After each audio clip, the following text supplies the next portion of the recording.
পরিবার, সমাজ, রাষ্ট্র, এই তিন জায়গায় যদি ন্যায় ও শান্তি প্রতিষ্ঠা করতে হয়, আমরা সর্বপ্রথম পরিবার যখন ঠিক হয়, পরিবারে যখন শান্তি আসে, তখন সমাজের মধ্যে অটোমেটিক শান্তি চলে আসে।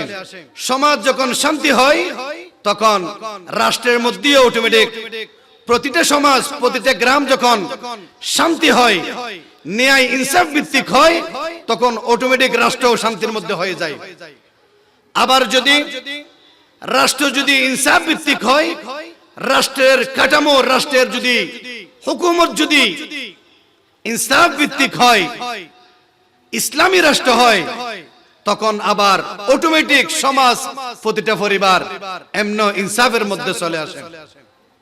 এখানে বলা হয়েছে হুজুর করিম সাল্লাল্লাহু আলাইহি ওয়াসাল্লামের নির্দেশনা, আমাদেরকে যদি সমাজকে যদি ইনসাফ ভিত্তিক করতে হয়, ন্যায় ভিত্তিক করতে হয়, এবং পরিবারকে যদি ন্যায়ের উপর রাখতে হয়, শান্তির মধ্যে রাখতে হয়, সমাজকে যদি শান্তির মধ্যে রাখতে হয়, সর্বপ্রথম যেই জিনিসটার উপর গুরুত্ব দিতে হবে, সর্বপ্রথম যেই জিনিসটার উপর গুরুত্ব দিতে হবে, সেটা হলো আমার রাসূলের উসওয়াতুন হাসানা।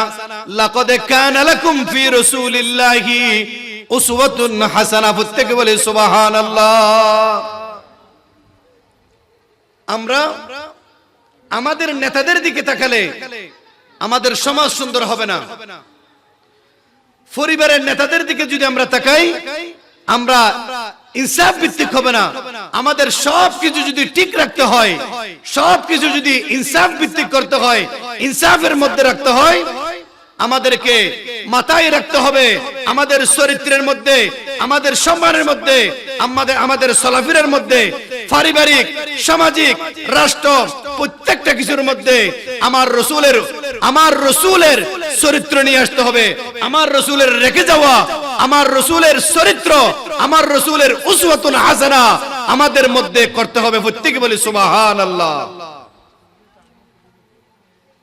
আমার রসুলের সেই শিক্ষাটুকুন কি?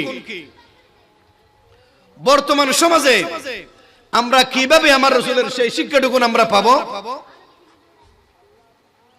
সেই শিক্ষাটুকুন যদি আমাদের পেতে হয়, আমার রসুলের শিক্ষা যদি আমাদেরকে পেতে হয়, আমাদেরকে ধর্মীয় শিক্ষায় শিক্ষিত হতে হবে, আমাদেরকে কোরআন হাদিস রিসার্চ করতে হবে, আমাদের যারা নেতৃত্ব দিবে তাদেরকেও কোরআন হাদিস মোতাবেক হতে হবে, আমাদের যারা পারিবারিক যারা নেতৃত্ব দিবে তাদেরকেও ন্যায় ভিত্তিক হতে হবে। পরিবারের কর্তার মধ্যে যদি ন্যায় না থাকে, পরিবারের কর্তার মধ্যে যদি ইনসাফ না থাকে, পরিবারের কর্তার মধ্যে যদি সুন্দর আচরণ না থাকে, কখনো ওই পরিবার সুন্দর হয় না। আমার রাসূলের শিক্ষা পরিবারের মধ্যে সেই কর্তা হবে, পরিবারের মধ্যে সেই রাজত্ব দিবে যার কাছে ইনসাফ আছে, যার কাছে ন্যায় বিচার আছে, যার কাছে ইনসাফ ভিত্তিক, যে সবার উপর সমান বিচার করবে, যে অন্যায় করবে তাকে অন্যায় বলবে, যে ন্যায়ের পথে থাকবে তাকে ন্যায়ের কথা বলবে, সেই রকম ব্যক্তিকে ঘরের কর্তা দিতে হবে, সেই রকম ব্যক্তিকে ঘরের মধ্যে কর্তা দিতে হবে। পরিবারের জন্য, পরিচালনার জন্য যারা ন্যায় কথা বলে, ইনসাফ ভিত্তিক কথা বলে, তাদেরকে যদি তারা যদি ঘরের মধ্যে যদি বিচারক হয়, তখন অটোমেটিক ঘর সুন্দর হয়ে যায়। প্রত্যেকে বলে সুবহানাল্লাহ। সমাজে যদি এগুলো করতে হয়, আমার রাসূল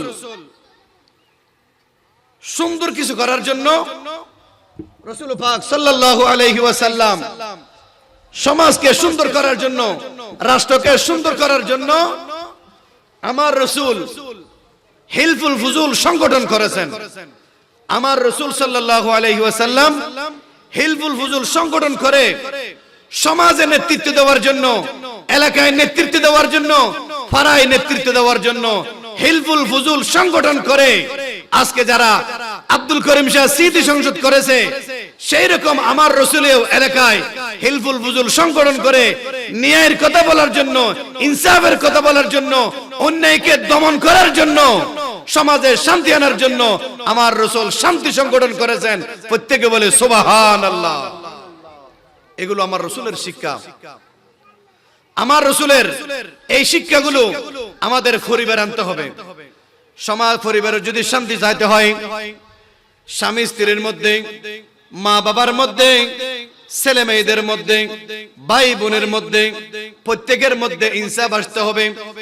এবং স্বামী স্ত্রীর মধ্যে ওয়াশিরুহুন্না বিল মারুফ, স্বামী স্ত্রীর মধ্যে সুন্দর আচরণ আসতে হবে। সুন্দর কথাবার্তার মধ্যে সমাজকে, পরিবারকে ঠিক রাখতে হবে। এগুলো আমার রাসূলের শিক্ষা।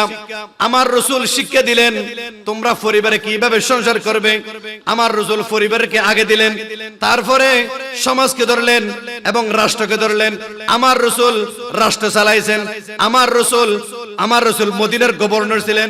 আমার রাসূল সবকিছু করে ইনসাফ ভিত্তিক রাষ্ট্র পরিচালনা করেছেন, একমাত্র সমাজের শান্তির জন্য, এলাকায় শান্তির জন্য এবং সমাজের শান্তির জন্য, পরিবারের শান্তির জন্য।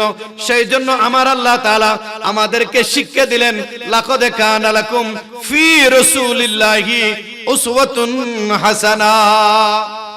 সব কিছুর শিক্ষা আমরা অন্য গাইড আমরা দেখব না, আমরা দেখব আমার রাসূল আমাদেরকে কি চাইতে বলছেন। আমার রাসূলের যে আদর্শ, আমার রাসূল যে আদর্শ আমাদের জন্য রেখে গেছেন, সেটা হলো পবিত্র কালামুল্লাহ শরীফ। এই কালামুল্লাহ শরীফের মধ্যে আমাদেরকে আমার রাসূলের সব কিছু দিক নির্দেশনা আমাদেরকে দিয়েছেন। আমাদেরকে সেইগুলো ঠিক রাখতে হবে। আমার রাসূলের সেই কোরআন, আমার রাসূলের হাদিসকে আমাদেরকে আঁকড়ে ধরতে হবে। আল্লাহ তাআলা আমাদেরকে কোরআন মতন চলার তৌফিক দান করে। প্রত্যেকে বলে আমিন। আমার রাসূল সাল্লাল্লাহু আলাইহি ওয়াসাল্লাম সর্বপ্রথম পরিবারের শান্তির জন্য আমার রাসূল বললেন, খায়রুকুম খায়রুকুম লিআহলিহি ওয়া আনা খায়রুকুম লিআহলি। প্রত্যেকে বলে সুবহানাল্লাহ। সমাজে যদি, পরিবারে যদি শান্তি আনতে হয়, স্বামী স্ত্রী যদি ঠিক না থাকে,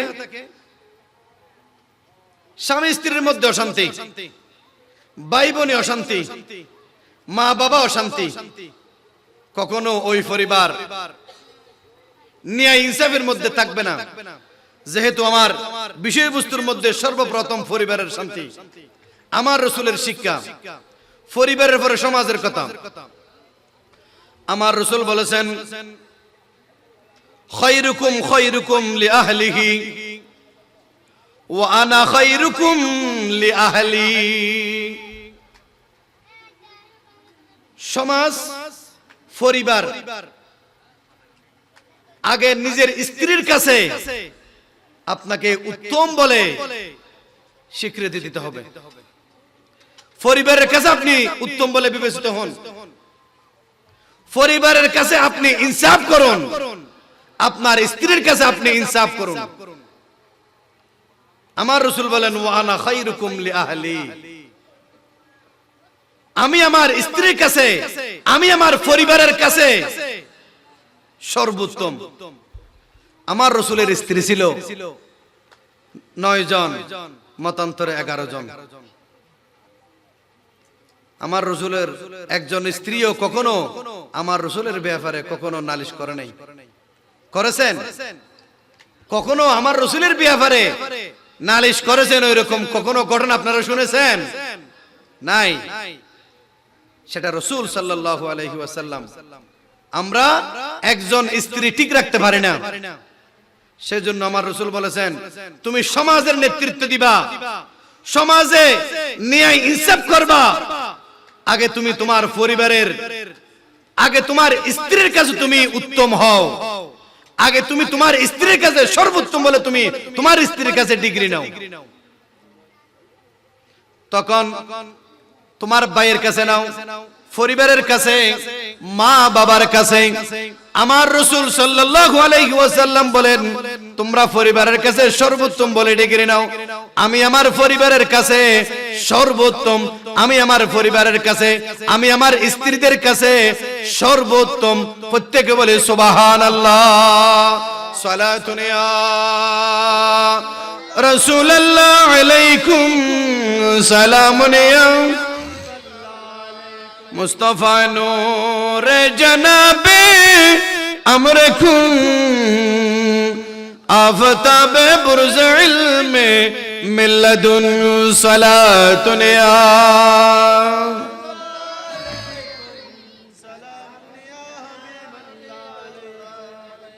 আমার আল্লাহ তাআলা বলেন হুন্না লিবাসুল লাকুম ওয়া আনতুম লিবাসুল লাহুন্না।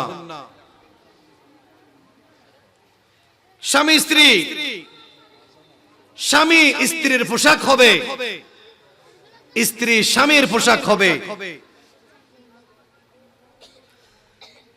আমার স্ত্রী, আপনার স্ত্রী আমাদের ঘরে থাকে, পোশাক মানুষের যেভাবে লজ্জাস্থানকে ডেকে রাখে, কোরআন বলতেছে হুন্না লিবাসুল লাকুম ওয়া আনতুম লিবাসুল লাহুন্না। স্বামী ভুল করবে, স্বামী ভুল করবে, মানুষ হিসেবে কত রকম ভুল হতে পারে। তার জন্য তুমি ঘর থেকে বাহিরে গিয়ে বাবির কাছে, ভাইয়ের কাছে, মার কাছে, বাবার কাছে তার দোষগুলো তুমি প্রকাশ করো না। স্ত্রী ভুল করবে, স্ত্রী অনেক ভুল করতে পারে, যে ভুলগুলো ক্ষমা করা যায়। ছোটখাটো ভুল করেছে, তোমরা সেই ভুলগুলো তার পরিবারের কাছে, স্ত্রীর মা বাবার কাছে তোমরা নালিশ করো না। তোমরা যতটুকুন পারো পোশাক যেভাবে আপনার আমার লজ্জাস্থানকে ডেকে রেখেছে, আপনি আমি যেন পরিবারে যদি শান্তি চাইতে হয়, সমাজে যদি শান্তি চাইতে হয়, তাহলে কোরআন মোতাবেক আমাদেরকে চলতে হবে। কোরআন মোতাবেক স্ত্রীর ভুলকে ডেকে রাখতে হবে, স্ত্রী স্বামীর ভুলকে ডেকে রাখবে। এটাই হবে সুন্দর সমাজ, এটাই হবে সুন্দর পরিবার। প্রত্যেকে বলে সুবহানাল্লাহ। কোরআন বলতেছে এটা, কোরআন অস্বীকার কোরআন করতে পারবেন না। কোরআনে সর্বপ্রথম আপনাকে সমাজে গ্রহণযোগ্যতা আপনাকে যদি পেতে হয়, সমাজে গ্রহণযোগ্যতা যদি আপনাকে পেতে হয়, আগে ঘর ঠিক রাখতে হবে। ঘরের ব্যক্তি যখন আপনাকে যথেষ্ট পরিমাণ সম্মান করবে, ঘরের ব্যক্তি যখন আপনাকে তাকওয়াবান হিসেবে, মুত্তাকি হিসেবে, ন্যায় বিচারক হিসেবে যখন আপনাকে যখন ঘরের মধ্যে সাক্ষী দিবে, তখন অটোমেটিক আপনাকে সমাজে গ্রহণ করবে।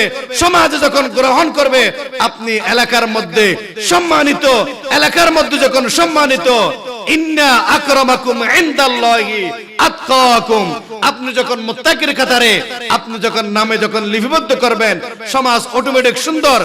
তখন মানুষের কাছে যখন মুত্তাকি হিসেবে, তাকওয়াবান হিসেবে যখন আপনি থাকবেন, আমার আল্লাহ তাআলাও বলেন আমার কাছেও ওই বান্দা সর্বোত্তম।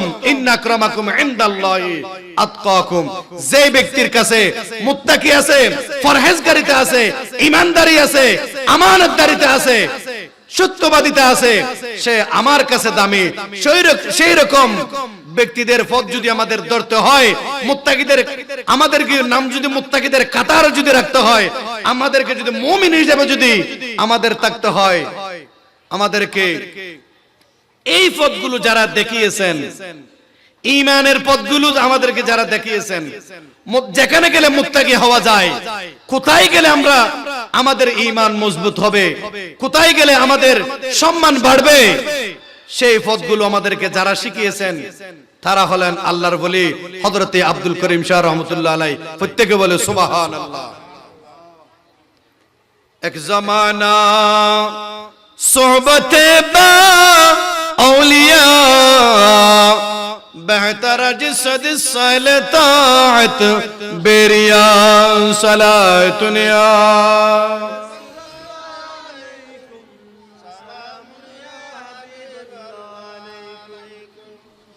আপনার আমার হায়াতে জিন্দেগির মধ্যে অনেকগুলো সময়, 10 বছর, 20 বছর, 30 বছর, 40 বছর, 50 বছর, 60 বছর। শায়ের বলতেছে এক জমানা সোহবতে বা আউলিয়া, বেহতর আজ সদ সালে তাআত বেরিয়া। আপনার আমার এই 50 বছর 60 বছর সময়গুলোর চাইতে কিছুক্ষণ সময় যে আমরা আল্লাহর ওলির দরবারে দেই, মুমিন বান্দার দরবারে দিই, আমাদের যেখানে রাসূলের আলোচনা হয় সেখানে দিই, মুত্তাকিদের বৈঠকের মধ্যে দিই, ইমানদারদের বৈঠকের মধ্যে দিই, বেহতর আজ সদ সালে তাআত বেরিয়া। ওই অন্যান্য হাজার বছরের, শত বছরের, 10 বছর 20 বছরের সময়গুলোর চাইতে এই সময়গুলো দামি। আল্লাহ তাআলা আমাদেরকে আল্লাহর ওলি মানার, আল্লাহর ওলিদের দিক নির্দেশনা মানার, সেই যারা যেই পথে চলেছে, আল্লাহর ওলিরা যেই পথে চলেছে সেই পথে চলার আল্লাহ তাআলা আমাদেরকে তৌফিক দান করে প্রত্যেকে বলে আমিন। আল্লাহর ওলিদেরকে মহব্বত করলেও, আল্লাহর ওলিদের মহব্বত যদি অন্তরে থাকে, আল্লাহ তাআলা তাদেরকে ওলির মকামে রাখেন, তাদেরকে সম্মানী করেন।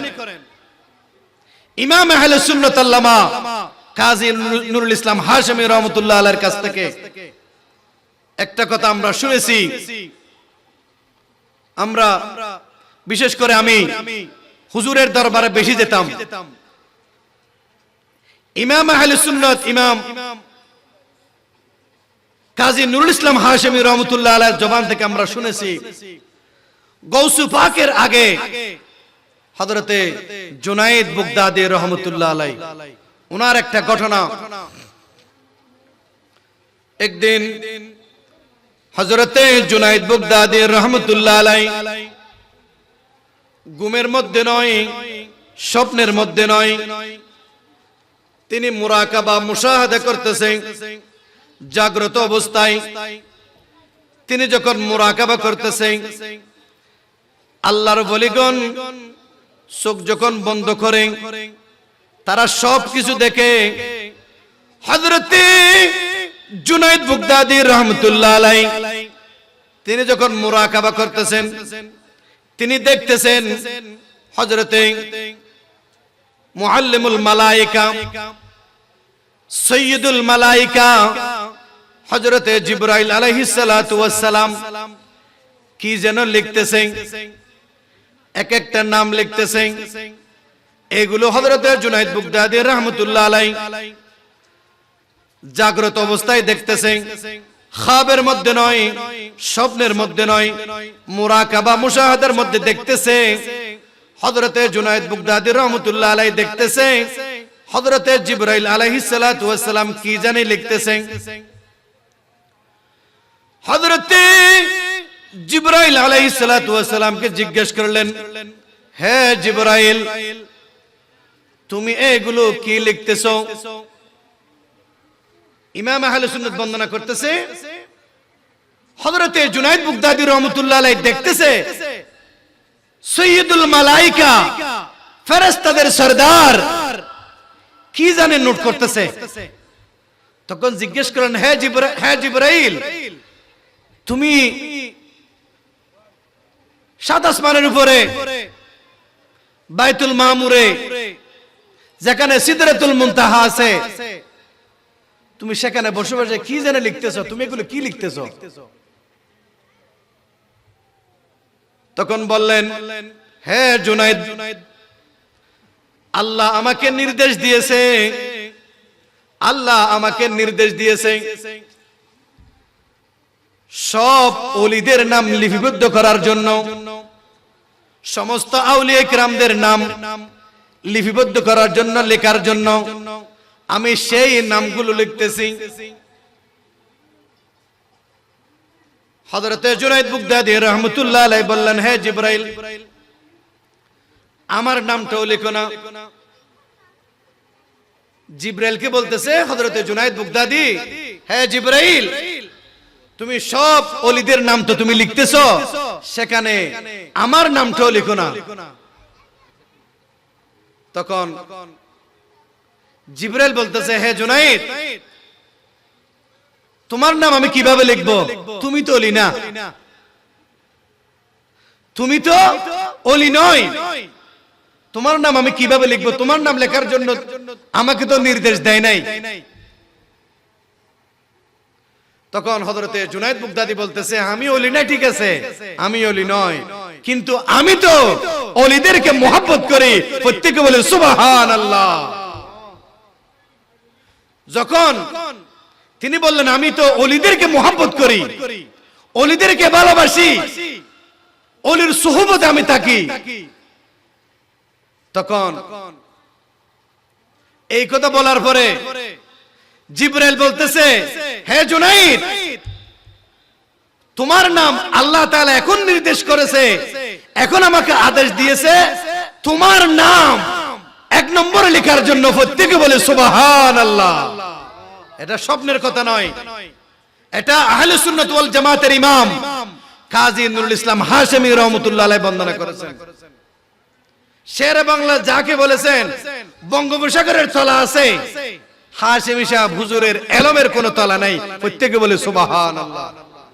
বৃদ্ধ বয়সে আমরা দেখেছি তখনও ওইভাবে শুয়ে শুয়ে বড় চেয়ারগুলো দিত, শুয়ে শুয়ে যে হাদিসগুলোর ইবারত অনর্গল মুখস্থ। আমাদের একটা ছোট একটা হাদিস বলতে হলে আমাদেরকে এখন দেখে বলতে হয়, সেগুলো শাইখুল হাদিস ছিলেন এবং লক্ষ লক্ষ হাদিস শরীফ মুখস্থ ছিলেন। ওনার জবান থেকে একটা শোনা আমাদেরকে রাখতে হবে। আল্লাহর ওলি আমাদেরকে কি শিক্ষা দিয়েছে সেই শিক্ষা মোতাবেক আমাদেরকে চলতে হবে, ইনসাফ থাকতে হবে, ন্যায়পরায়ণ থাকতে হবে, তাকওয়াবান হতে হবে। আল্লাহর ওলিরা পৃথিবীর জমিনে এসে চারপাশের দিকে ধন দৌলতের দিকে তারা দৌড়ায় নাই, তারা সব সময় চেয়েছেন সমাজ কিভাবে সুন্দর হবে, মানুষদেরকে কিভাবে ঈমানের দাওয়াত দিবে, কিভাবে তাকওয়ার দাওয়াত দিবে, মসজিদের মধ্যে কিভাবে নামাজি বাড়াবে, কিভাবে মানুষদেরকে মুমিনের পথে আনবে, মানুষদেরকে কিভাবে উসওয়াতুন হাসানার দিকে আনবে। আল্লাহর ওলিরা সেই শিক্ষাটুকু আমাদেরকে দিয়েছেন। আজকে আমরা হযরতে আব্দুল করিম শাহ রাহমাতুল্লাহ আলাইহির ওরসে আমরা এসেছি, সবাই করতেছি। এলাকার মধ্যে চাইলে অনেক মানুষ আছে আব্দুল করিম শাহকে মহব্বত করে, এলাকার প্রত্যেকে মানুষ, কিন্তু তাহার আজকে ওফাত শরীফ, আজকে পবিত্র ওরস, আজকে যদি আমরা এখানে আসি, তার নজরে করম, তার দোয়া, এগুলো যদি আমাদের হয়, আমাদের যদি লাগে, আমাদের কপাল, আমাদের তকদির যদি ধরে, আমাদের তকদির পরিবর্তন হয়ে যায়। কারণ আল্লাহর ওলিদের সোহবতে থাকা, আল্লাহর ওলিদের শিক্ষাই আমাদেরকে চলা, আল্লাহর ওলিদের দরবারে আসা যাওয়া করা। আপনি নামাজ পড়বেন, নামাজ পড়ার সাথে সাথে যদি আল্লাহর ওলিদের দরবারে আসা যাওয়া করেন, আপনি কখনো আপনার ঈমান কখনো বিফলে যাবে না, আপনাকে অন্য কেউ গ্রাস করতে পারবে না। কারণ আপনার কানেকশন থাকবে আল্লাহর ওলিদের সাথে, আল্লাহর ওলিদের সাথে আপনার কানেকশন থাকবে। হযরতে হাসান বসরি রহমতুল্লাহ আলাইহি, আপনারা প্রত্যেকের নাম শুনেছেন, যিনি সাইয়্যিদুত তাবিঈন বলে। তাবি বলা হয় যারা সাহাবীদেরকে দেখেছে, আমার রাসূলকে যারা ঈমানের সাথে দেখেছে, আমার রাসূলকে যারা ঈমানের সাথে দেখেছে, ঈমান নিয়ে কলম অবস্থায় আমার রাসূলকে যারা একবার দেখেছে, তারা হলেন সাহাবী।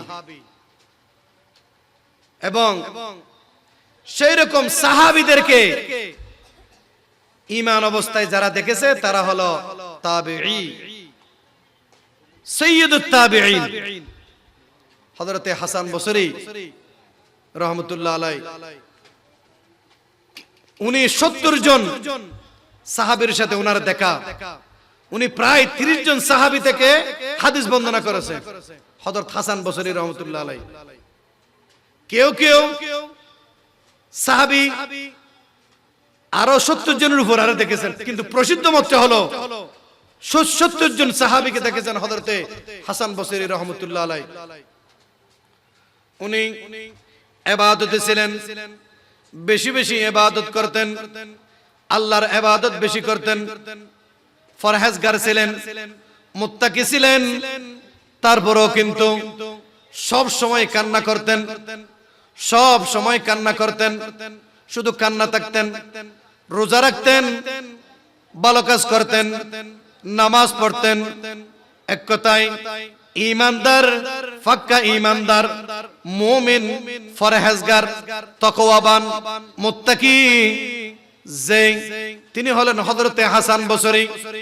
এইরকম মুত্তাকি হওয়ার পরেও, বেশি বেশি ইবাদতগার হওয়ার পরেও, তারপরেও তিনি সব সময় কান্না করতেন, সব সময় বয়ে কান্না করতেন। তাকে কয়েকজন মানুষ গিয়ে জিজ্ঞেস করলেন, হে হাসান বসরি, তুমি তুমি কেন বেশি বেশি কান্না করো? তুমি তো আল্লাহওয়ালা মানুষ, তুমি তো আল্লাহকে মহব্বত করো, আল্লাহকে ভয় করো, রসুলের ভালোবাসা তোমার অন্তরে আছে, সাহাবীদেরকে তুমি মহব্বত করো, সাহাবীদের কাছ থেকে তুমি হাদিস গ্রহণ করেছো, সাহাবীদের হাদিস তুমি আমাদেরকে বর্ণনা করেছো, তুমি তো মুত্তাকি পরহেজগার ঈমানদার, তারপরেও কেন তুমি তো তেমন কোনো গুনাহ তুমি লিপ্ত হও না, তারপরেও কেন তুমি বেশি বেশি কান্না করো, তারপরেও কেন তুমি বেশি বেশি কান্না করো, সব সময় কান্নার মধ্যে কেন থাকো? তিনি তখন হযরতে হাসান বসরি রহমতুল্লাহ আলাইহি তাদের দিকে তাকিয়ে তিনি বললেন, হে লোক, তোমরা যে আমার কাছে এসেছো, আমি বেশি ইবাদত করি, আমি বেশি রোজা রাখি, আমি বেশি নামাজ পড়ি, তারপরেও কেন বেশি কান্না করি, এটা জিজ্ঞেস করার জন্য। শুনে রাখো, তোমরা মনে রেখো, আল্লাহকে ভয় করলে, আল্লাহর ভয় অন্তরে যাদের বেশি আছে, আল্লাহর ভয় অন্তরে যাদের বেশি আছে, তাদেরকে বেশি বেশি কান্না করতে হবে। আমার মনে হয় আমি আমার নফসের বাহিরে গিয়ে, আমি আমার নফস আমাকে ভুল পথে কোনো চালাচ্ছে কিনা, আমাকে নফসের বাহিরে গিয়ে আমাকে চলতে হবে। এক কথায় নফস আমাকে বলে, আমাকে দুঃখ দে, তুমি নামাজ বেশি পড়েছো, এটা আমার মনে আসে, তুমি রোজা বেশি রেখেছো, এটা যখন আমার মনে আসে, তখন আমার মধ্যে একটা প্রহর চলে আসবে বলে, আমার মধ্যে গৌরব চলে আসবে বলে, আমার মধ্যে অহংকার চলে আসবে বলে, এই ভয়ে আমি বেশি বেশি কান্না করতেছি। প্রত্যেকে বলে সুবহানাল্লাহ। তিনি বললেন, মুত্তাকিরা ইবাদত বেশি করলেও তাদের মনে হয় ইবাদত কোনো কিছু হয় নাই, ইবাদত নিয়ে প্রহর নাই, অহংকার নাই, গর্ব নাই। মুনাফিক ফাসিক যারা আছে, তারা 4 রাকাত নামাজ পড়লে তারা মনে করে আমি অনেক ইবাদত করে ফেলেছি, কিন্তু মুমিনরা, হযরতে হাসান বসরি বলতেছে, মুমিন ব্যক্তিরা যত বেশি ইবাদত করে, তত তাদের মনে হয় আমি ইবাদত করি নাই, আমি আল্লাহকে রাজি করতে পারি নাই, আল্লাহ আমার প্রতি রাজি হয় নাই।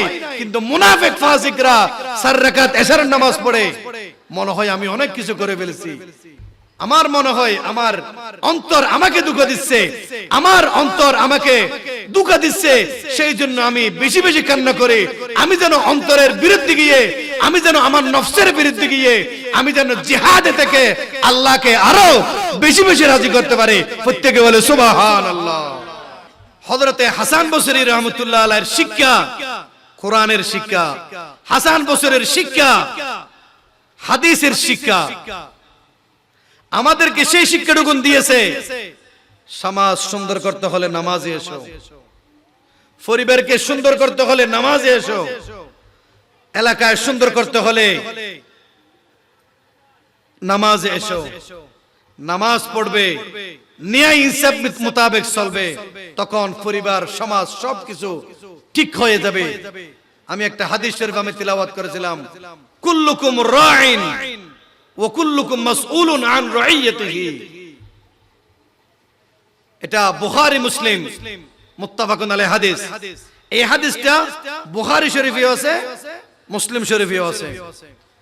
কুল্লুকুম রাইন, তার মানে আমরা যারা বসে আছি প্রত্যেকের একটা দায়িত্ব আছে।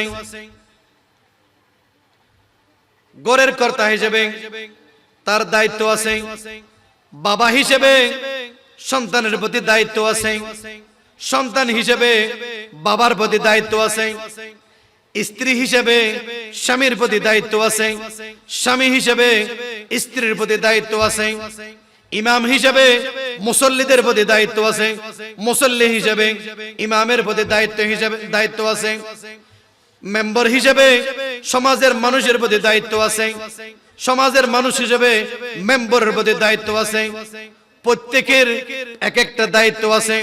কুল্লুকুম রাঈন, প্রত্যেকে দায়িত্বশীল, ওয়া কুল্লুকুম মাসউলুন আন রাইয়াতিহি, সেগুলোর দায়িত্ব কাল কিয়ামতের ময়দানে প্রত্যেককে জিজ্ঞাসিত হতে হবে, আপনার দায়িত্ব আপনি পালন করেছেন কিনা, আমি স্বামী হিসেবে আমার স্ত্রীর হক আমি আদায় করেছি কিনা, আমার দায়িত্ব আমি পালন করেছি কিনা, আমি মেম্বার হিসেবে আমার ওয়ার্ডের মানুষদেরকে আমি কতটুকু আমি সেবা দিতে পেরেছি, আমি তাদের দায়িত্ব পালন করতে পেরেছি কিনা, আমি চেয়ারম্যান হিসেবে আমার ইউনিয়নের মানুষদেরকে আমি সেবা দিতে পেরেছি কিনা, আমি মন্ত্রী হিসেবে, আমি এমপি হিসেবে আমার থানার, আমার ইউনিয়নের, আমার এলাকার মানুষদেরকে আমি সুখে রাখতে পারেছি কিনা, তাদের হক আদায় করতে পারেছি কিনা। এইগুলো কাল কিয়ামতের ময়দানে সমাজ, পরিবার, রাষ্ট্র শান্তির দিকে যদি আনতে হয়, আপনার আমার এমন একজন নেতা নির্বাচিত করতে হবে, এমন একজন মানুষকে নির্বাচিত করতে হবে যারা ইনসাফ চেনে, যারা ন্যায় চেনে, যারা গরিবের টাকা খাবে না, যারা গরিবদের লিলিপের টাকা খাবে না, যারা গরিবদের হক বুঝবে, যারা এলাকার মানুষদের হক বুঝবে, যারা এলাকার মানুষদের হক বুঝবে, থানার মানুষদের হক বুঝবে, গরিবের টাকা, সমাজের টাকা, গরিব গুণীদের যা কিছু আছে, এক কথায় মন্ত্রী হিসেবে, এমপি হিসেবে, মেম্বার হিসেবে, চেয়ারম্যান হিসেবে, উপজেলা চেয়ারম্যান হিসেবে, মেয়র হিসেবে এমন একজন মানুষদেরকে দায়িত্ব দিতে হবে, এমন একজন মানুষদেরকে দায়িত্ব দিতে হবে। সমাজে যদি ইনসাফ ভিত্তিক চলতে হয়, সমাজ যদি, রাষ্ট্র যদি ইনসাফ ভিত্তিক চলতে হয়, যারা চালাবে তাদেরকেও আগে ইনসাফ ভিত্তিক হতে হবে। প্রত্যেকে বলে সুবহানাল্লাহ। গড়ের কর্তা বানালাম সরকে, এমপি বানালাম তেল সরকে, চেয়ারম্যান বানালাম দেখে শুনে, ফালকের নিচে তেল পাওয়া যায় ওই রকম ব্যক্তিকে। যারা ইনসাফ চিনে না, ন্যায় নাই, ঋণ খেলাফি, এরকম ব্যক্তিদেরকে যদি আমি আবার রাজনৈতিক আলোচনা নয়, যেহেতু সমাজ, পরিবার, রাষ্ট্র ন্যায় ইনসাফ ভিত্তিক, যেহেতু রাষ্ট্রের কথা কেন বলা হয়েছে সেই হিসেবে আমি কিন্তু কারো পাবলিসিটি করার জন্য এখানে আসি নাই। আমরা মানুষ, আশরাফুল মাখলুকাত, আমাদের জ্ঞান আছে, আমাদের বিবেক আছে। রাষ্ট্রের নেতা যদি আমরা কোরআন হাদিস মোতাবেক যারা চালাই, ইনসাফ যারা চিনে, সেটা যে হোক, আপনি আমি যদি ওই রকম ব্যক্তিকে যদি গড়ের কর্তা বানাই, সমাজের কর্তা বানাই, মসজিদের সভাপতি বানাই, ওয়ার্ডের মেম্বার বানাই, ইউনিয়নের চেয়ারম্যান বানাই, উপজেলা চেয়ারম্যান বানাই, এমপি বানাই, মন্ত্রী বানাই, সমাজ অটোমেটিক ইনসাফ ভিত্তিক হয়ে যায়। এগুলো খেয়াল রাখবেন। শুধু ইমাম সাহেব বক্তারা এসে আলোচনা করে গেল, এদিকে ঢুকলো এদিকে বাহির হলো, ওই রকম দিয়ে কখনো ইনসাফ আনা যাবে না। আব্দুল করিম শাহ একজন নয়, 10 জন আব্দুল করিম শাহ যদি হাগরিয়া মাজার বাড়ার মধ্যে শুয়ে থাকলেও যদি আপনি আমি, উনি কিভাবে আল্লাহর বলে হয়েছে, উনার কিভাবে ইনসাফ ছিল, উনার কিভাবে ন্যায় ছিল, আদল ছিল, এগুলো যদি আমরা শিক্ষা গ্রহণ না করি, তাহলে মাহফিল দিল, মাহফিল হলো, বিরিয়ানি রান্না করলো, খেলাম, সকালে ফজরের নামাজ না পড়ে 8টা পর্যন্ত ঘুমিয়ে গেলাম, এতটুকুর মধ্যে যথেষ্ট। সমাজ সুন্দর হবে না, এলাকা সুন্দর হবে না। তাহলে আমাদেরকে সবকিছুই কর্তার উপর নির্ধারিত, কর্তা ভালো, সব শান্তি। এমনও এলাকা আছে, একজন ব্যক্তির নাম, পুরো এলাকা ঠান্ডা, পুরো ওয়ার্ড ঠান্ডা। কেন? শুধু অমুক ব্যক্তি ইনসাফ ভিত্তিক চলে, উনি যদি জানে হাত কেটে ফেলবে, উনি যদি জানে সরাসরি জেলের মধ্যে দিবে। তাই বিচার ইনসাফ ভিত্তিক করতে হবে। এইগুলো যদি আমরা পালন করতে পারি, সমাজ সুন্দর হবে। আব্দুল করিম শাহর শিক্ষাও আমাদের অন্তরে থাকবে। আমাদেরকে আগে কেউ বলে বলে আমাদেরকে সেগুলো কখনো শেখানো সম্ভব নয়। হয়তোবা কেউ বলে গেলে সেখান থেকে একটু গ্রহণ করা, সেগুলো পরিবারের উপর আনা, সমাজের উপর আনা, রাষ্ট্রের উপর আনা, এগুলো আমাদের দায়িত্ব। তাই আল্লাহ তাআলা আমাদেরকে সুন্দরভাবে সবকিছু চলার, কোরআন হাদিস মোতাবেক চলার তৌফিক দান করে প্রত্যেকে বলে আমিন। সালাতুন ইয়া রাসূলুল্লাহ আলাইকুম। সাগরের মধ্যে মানুষকে আজকে এখনো তো ঠান্ডা তো নাই, মানুষ একবে কম, বক্তারা আসবে। আমি তো এখানে পুরাতন মানুষ হিসেবে হয়তো অনেকে আসতেছে না, কিন্তু রাস্তা এখন আমাদের রিয়াদ ভাই আসবে, আজকের মাহফিলের সম্মানিত প্রধান বক্তা তাওহীদুল আলম রিয়াদ হুজুর। ওনাকে আপনারা চিনেন, গত বছরও উনি ছিল, তার আগের বছরও ছিল। খুব সুন্দর আলোচনা করে, উদুদিয়া মাদ্রাসার আরবি প্রভাষক, ছাত্রদেরকে সব সময় কোরআন হাদিস পড়ায়, কামেল মাদ্রাসার আরবি প্রভাষক। তাই আপনারা বাহির থেকে আপনাদের কাছে মেহমান আসছে, আপনারা যদি এখনো যদি বাইরে থাকেন তাহলে তো মেহমানদের সেটা থাকা অসম্মানী হবে। তাই আমি প্রত্যেককে বলবো আপনারা মাঠের মধ্যে চলে আসুন, যেহেতু বক্তা আসবে। আপনারা মেহমান যখন আসবে মেহমানদেরকে মেহমানদারি করো, এটা আমার রাসূলের সুন্নাত। তাই কোরআন হাদিস মোতাবেক আমাদেরকে চলার, আমার রাসূলের শিক্ষা গ্রহণ করার, উসওয়াতুন হাসানা মোতাবেক চলার, আমার রাসূলের যে কোরআন আমাদেরকে দিল, এই আগামী লাইলাতুল বারাতের রাতে কোরআন নাজিল হয়েছে, হামিম ওয়াল কিতাবিল মুবিন ইন্না আনজালনাহু ফি লাইলাতিন মুবারাকা। আগামী মঙ্গলবার রাতে হয়তোবা 3 তারিখ রাতের লাইলাতুল মুবারাকা, লাইলাতুল বারাতের রাত, সেই রকম একটা রাত আসতেছে, গুরুত্বপূর্ণ রাত। আমাদেরকে সেই রাতে বেশি বেশি ইবাদত করার, বেশি বেশি আল্লাহর ইবাদত করার, বেশি বেশি রাসূলের উপর দরুদ শরীফ পড়ার তৌফিক দান করুক, প্রত্যেকে বলে আমিন। তাহলে আমাদেরকে সর্বপ্রথম এই ছোট ছোট মাসুম বাচ্চারা আমাদের সামনে আজকে বসে আছে, এরা আগামী দিনের ভবিষ্যৎ। ইসলামিক শিক্ষায় আমরা যদি তাদেরকে শিক্ষিত করতে না পারি, সহি শিক্ষায় যদি আমরা তাদেরকে শিক্ষিত করতে না পারি, ভবিষ্যৎ অন্ধকার। আগামীর ভবিষ্যৎ যদি আমাদেরকে সুন্দর করতে হয়, সর্বপ্রথম তাদেরকে কোরআন শিক্ষায় শিক্ষিত করতে হবে। তারা যদি ইসলামী শিক্ষায় শিক্ষিত হয়, তারা যদি কোরআন হাদিসের শিক্ষায় শিক্ষিত হয়, সমাজ সুন্দর হবে।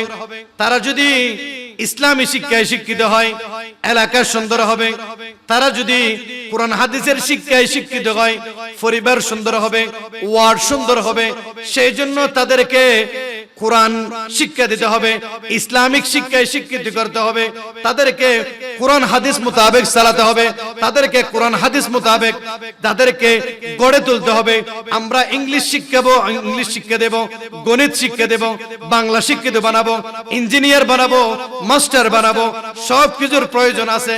কিন্তু মানুষ হিসেবে তাদেরকে যেই শিক্ষাগুলো শিখলে তারা কখনো সমাজের মধ্যে ইয়াবা আনবে না, সমাজের মধ্যে জুয়া আনবে না, সমাজের মধ্যে মদ আনবে না, তারা মদের দিকে যাবে না, ইয়াবার দিকে যাবে না, জুয়ার দিকে যাবে না। তারা থাকবে কোরআন নিয়ে, তাদের হাতে থাকবে কোরআন, তাদের হাতে থাকবে হাদিস, তাদের হাতে থাকবে কোরআন হাদিসের বই। তারা এইগুলো নিয়ে সুন্দর যখন ভবিষ্যৎ গড়ে উঠবে, কোরআন হাদিস শিক্ষায় যখন শিক্ষিত হয়ে ভবিষ্যৎ যখন গড়ে উঠবে, তাদের মাধ্যমে তারা হবে মুত্তাকি, তারা হবে পরহেজগার, তারা হবে নামাজি। তাদের কারণে সব কিছু সুন্দর হবে। প্রত্যেকে বলে সুবহানাল্লাহ। শিক্ষা, আদব, আখলাক, আখলাক ঠিক থাকতে হবে, আদব ঠিক থাকতে হবে, আদব রাখতে হবে। মানুষের প্রত্যেকটা কিশোর সন্তানদেরকে আদব, আখলাক এইগুলো আগে আমাদেরকে শিক্ষা দিতে হবে। কোরআন হাদিসের শিক্ষাটুকুন যদি আমরা আমাদের সন্তানদেরকে যদি আমরা দিতে পারি, তাহলে আমরা আগামী দিনের ভবিষ্যৎ প্রজন্মের আমরা তাদেরকে সুশিক্ষিত হিসেবে সমাজে উপযুক্ত নেতৃত্ব দেওয়ার মতো আমরা তাদেরকে পাবো। প্রত্যেকে বলে সুবহানাল্লাহ। এক কথায় যেই ইনসাফ ভিত্তিক যদি আমাদেরকে সমাজ, পরিবার, রাষ্ট্র পরিচালিত করতে হয়, আমাদেরকে লাকাদ কানা লাকুম ফি রাসূলিল্লাহি উসওয়াতুন হাসানা, এটাই অনুসরণ করতে হবে। আমার রাসূলের হাদিস, কুল্লুকুম রাঈন ওয়া কুল্লুকুম মাসউলুন আন রাইয়াতিহি, এই হাদিসের উপরও আমাদেরকে আমল থাকতে হবে। প্রত্যেকের উপর যদি আমরা নিজ নিজ দায়িত্ব যদি আমরা পালন করি, আমার রাসূলের উসওয়াতুন হাসানার উপর যদি আমরা চলি, সমাজ, পরিবার, রাষ্ট্র এমনিতে সুন্দর হয়ে যাবে। আল্লাহ তাআলা আমাদেরকে কোরআন মোতাবেক চলার তৌফিক দান করুক, হাদিস মোতাবেক চলার তৌফিক দান করুক। হযরতে আব্দুল করিম শাহ রাহমাতুল্লাহ আলাইহির যেই শিক্ষাটুকু আমাদেরকে দিয়েছে, উনি যেই পথে সিরাতুল মুস্তাকিম, ইহদিনাস সিরাতাল মুস্তাকিম, যেটা আমরা কোরআন শরীফে পড়ি, সেই পথ মোতাবেক চলার তৌফিক দান করুক। প্রত্যেকে বলি আমিন। ওয়া আখিরু দাওয়ানা আনিল হামদুলিল্লাহি রাব্বিল আলামিন। ওয়াসসালামু আলাইকুম ওয়া রাহমাতুল্লাহি ওয়া বারাকাতুহু।